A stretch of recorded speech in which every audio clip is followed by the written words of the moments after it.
Hello বন্ধুরা, তোমরা সব কেমন আছো? আশা করছি ভালো আছো, সুস্থ আছো। রিঙ্কু ব্লগে তোমাদের স্বাগত জানালাম আর জানালাম অনেক অনেক ভালোবাসা। এখন 8টা বাজে, 8টা থেকে ব্লগটা আমি চালু করলাম। সকালে কাজ সবই হয়ে গেছে, অলরেডি রান্না কিন্তু বসিয়ে দিয়েছি।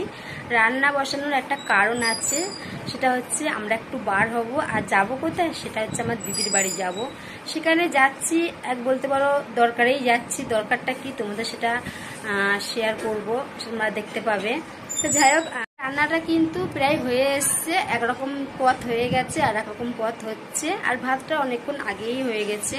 তো রান্না হয়ে গেলে স্নান করবো, স্নান করে সকাল সকাল রেডি হয়ে বার হয়ে যাবো। কেন যা রোদ পড়ছে, কালকের ওয়েদারটা একেবারে ভালো ছিল বিকেলবেলার থেকে, কেন ঠান্ডা জুটছিল, কিন্তু আজকে দেখছি আবার সকাল থেকে গরম পড়ছে।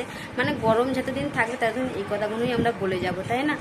তো তন্ময় বিক্রম স্কুলে গিয়েছে, কেন এখন ক্লাস সকালবেলা করে হচ্ছে, এত গরমে দুপুরবেলা করে ক্লাস হচ্ছে না। তো চলো আমি ঝটপট করে কাজ করে নিই। তো আমার কাজগুলো সারা হয়ে গেছে, কাজগুলো সেরে আমি স্নান করে রেডি হচ্ছি।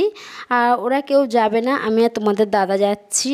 আর তন্ময় বলেছিল অবশ্য যে মা আমি যাব। তো আমি বললাম বাবা এই রোদ্দুরে যেতে হবে না, কেন আমরা তো থাকতে যাচ্ছি না, এটা দরকারে যাচ্ছি, দরকারটা মিটিয়ে আবার রাতের মধ্যে বাড়ি ফিরে যাব। আর কষ্ট করে এই রোদ্দুরে যাওয়া থেকে না যাওয়াই ভালো।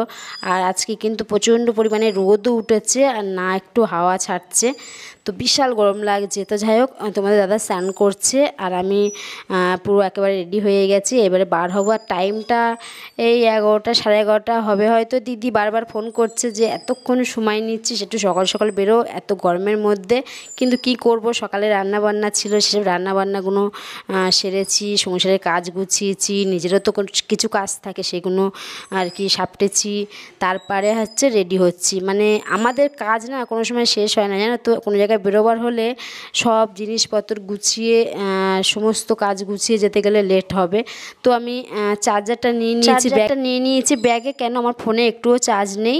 ওই জন্য ভাবলাম যে চার্জারটা সঙ্গে করে নিয়ে যায়, কেন ফোন যদি অফ হয়ে থাকে তা আমার খুবই অসুবিধা হবে। আর দিদিদের বাড়িও চার্জার রয়েছে, কিন্তু সেই চার্জারের সঙ্গে আমার চার্জারের সঙ্গে এক হবে না হয়তো, ওই জন্য নিয়ে নিয়েছি চার্জারটা। তো আমরা এসে এই যে কলিপুকুরের মোড়ে দাঁড়ালাম আর তোমার দাদা মিষ্টি নিয়ে নিল।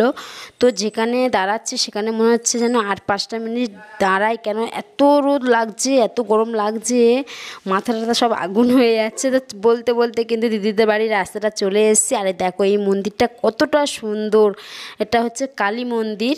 তো আগের বারে যখন ভিডিও করেছিলাম এই মন্দিরটা তোমাদের দেখানোর জন্য খুব চেষ্টা করেছিলাম, কিন্তু এবারে মন্দিরটা তোমাদেরকে দেখিয়ে দিলাম, কিন্তু ততটা ভালো করে দেখাতে পারিনি।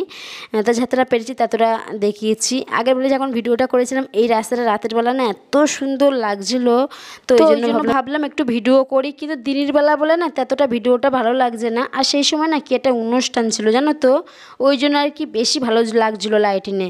তো দিদির বাড়ি চলে এসেছি, দুপুরের খাওয়া দাওয়াটা সেরে নিয়েছি। আর যখন খাওয়া দাওয়াটা সারছি তখন দেখছি চারিদিকটা পুরো অন্ধকার হয়ে এসছে, মানে এত মেঘ করেছে। হ্যাঁ, আর ভাবছিলাম যে এই বুঝি হয়তো বৃষ্টি এলো। তো দিদিদের মাঠটা তো আর ঘোরা হবে না বৃষ্টি হলে, ওই জন্য ভাত খেয়ে পর আমরা সব মাঠে চলে এসেছি।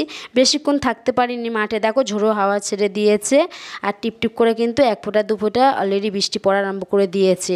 ওই জন্য দিদি অনেকক্ষণ ধরে ডাকছে, বলে তুই চলে আয়, বৃষ্টিতে ভিজে যাবি। আর দিদিদের বাড়ির থেকে না এই জায়গাটা খুব একটা বেশি দূরে না, আবার বলতে পারো দূরে।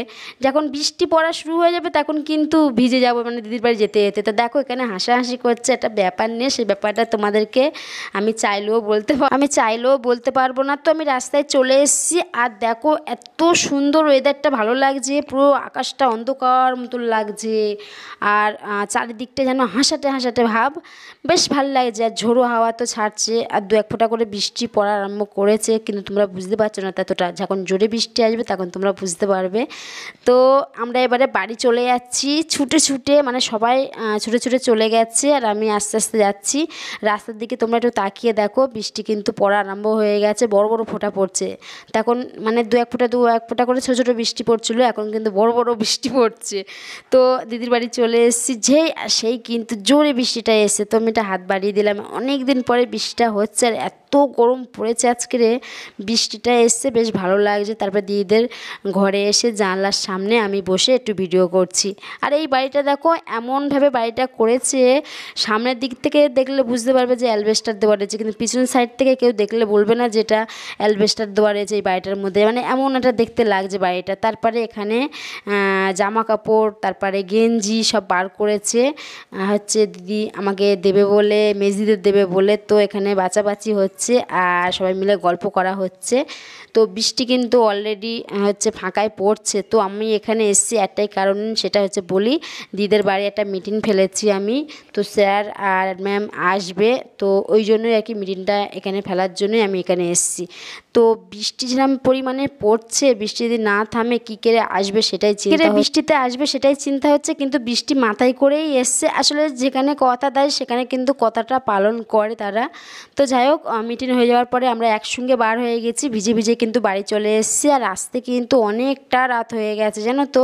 এখন টাইমটা তোমাদের বলি, এখন টাইম হচ্ছে রাত 12টা। তো বন্ধুরা আজকের মতন ব্লগটা আমি এখানেই রেখে দিচ্ছি, কালকে একটা নতুন ব্লগ নিয়ে তোমাদের কাছে চলে আসবে। তোমরা ভালো থেকো।